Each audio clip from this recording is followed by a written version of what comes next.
Hello बच्चों, मैं Neeraj sir आप सभी को थर्मल इंजीनियरिंग का इस लेक्चर में स्वागत करता हूं।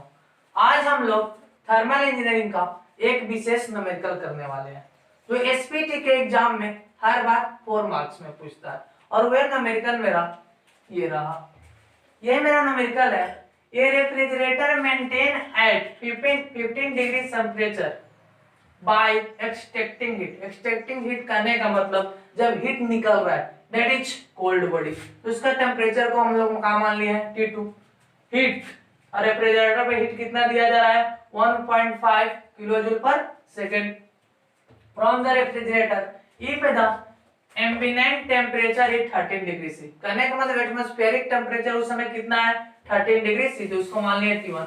Find work done. हम लोग रेफ्रिजरेटर का वर्क डन निकालना है, कितना वर्क डन हो रहा है किस पर रेफ्रिजरेटर पर। तो चलिए सबसे पहले हम देखते हैं कि इस क्वेश्चन में क्या क्या दिया हुआ है। गिवन हम आप लोग बताएं एक्सट्रैक्टिंग हीट करने का मतलब क्या दिया हुआ है, तो कोल्ड बॉडी का टेम्परेचर, और कोल्ड बॉडी का टेम्परेचर क्या मान लिया है T2। तो मेरा T2 दिया हुआ है -15 डिग्री सी। चलिए इसको केल्विन में चेंज कर लेते हैं, तो -15 + 273 तो हो जाएगा मेरा 258 केल्विन। यहाँ तक किसी को दिक्कत नहीं होना चाहिए। और क्या दिया हुआ है हीट 1.5 किलो जूल। रेफ्रिजरेटर पे हीट कितना दिया जा रहा है तो 1.5 किलो जूल पर सेकेंड। तो क्यू आर मेरा मालूम है कितना 1.5 किलो जूल पर सेकेंड।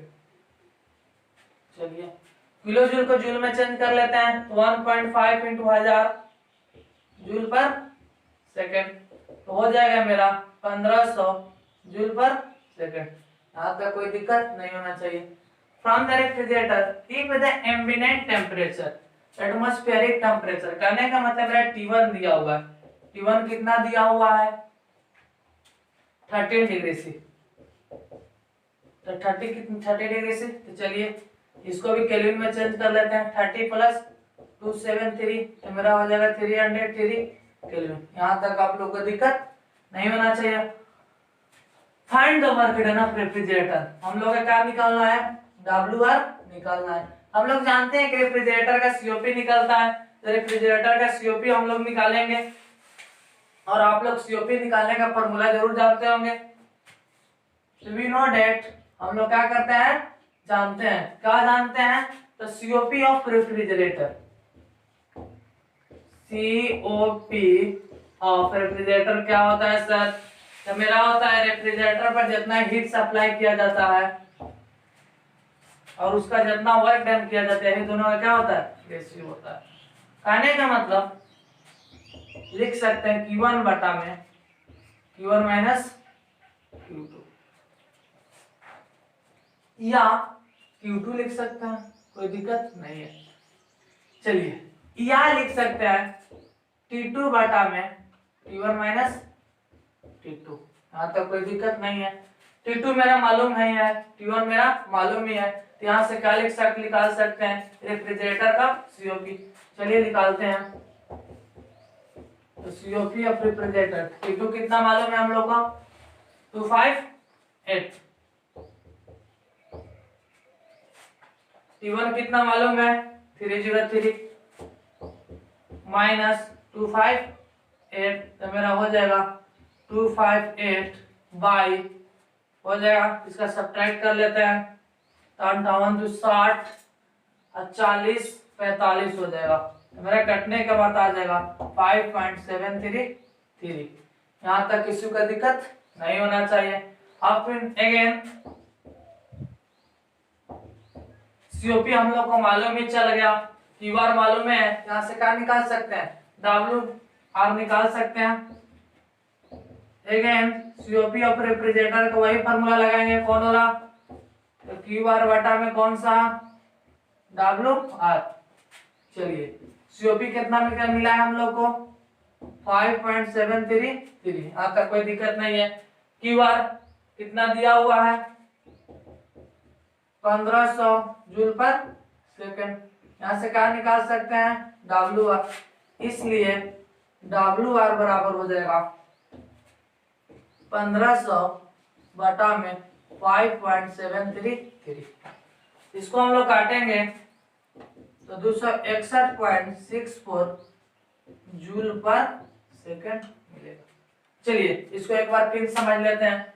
मेरा क्वेश्चन है, a refrigerator maintain at -15 degree C temperature by extracting heat 1.5 kilo joule per second from the refrigerator if the ambient temperature is 13 degree C find the work done.